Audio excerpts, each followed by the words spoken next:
And how much time did you spend when you were CEO doing the PR, dealing with journalists? 100%. No, I mean, a lot. I mean, every minute of every day was spent on this company, and so even if it was, 10 o'clock at night and I'm sitting there with the laptop watching, a game, I'm emailing anybody that I could. And anytime there was an article, even tangentially connected to the streaming industry, I'm connecting to that person and saying, hey, if you have any questions, if you want some insights on what's going on. And because we were, 5x the size of anybody else, I knew all the data, that really drove the industry. So they always had a need to talk to me. Wow. So I know a lot of entrepreneurs get dejected when they read an article about their industry that doesn't mention them, but you would just cold email that journalist and Oh, say, hell yes, every time. Or if they said something, oh my God, what was it? There is this show, I can't believe I'm spacing it, that was on National Geographic. I forget which network it was on, but it was about this streaming company that was 100% fraudulent. 100% fraudulent.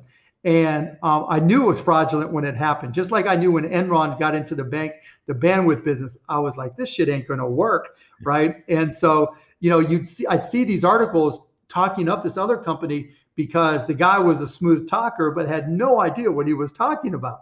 And so I would always take the counter to all that. And that, if I needed to be to bring some reality into a circumstance, because again, the reporter never wants to look bad. No reporter wants to be embarrassed. And so I always knew that I had that opportunity if the information was wrong. that's great. I see so many people get it wrong. They try to yell at the journalists for forgetting them. No, you can't. It's just like, look, what's done is done, and so don't forget me next time because I can help you. And again, when I first bought the Mavericks, it was the exact same thing. Now, with the Mavericks, I would yell sometimes because I had to stand up for my players and send a message that I had my players' backs. And it But costs you. yeah, it would cost me a lot, right? But at the same time, you know, again, reporters, opinion writers, who authors, they all want content and they all need content. That's their lifeblood. And I was content and I knew how to be content, and I'd recommend that to any CEO. And it's not something, I think a lot of CEOs just pitch it off to a PR person and say that PR person is just going to take care of it.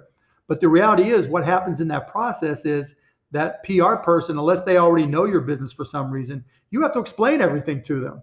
And then that PR person still doesn't know a quarter of as much about this as you do, nor the applications of particularly your technology as you do.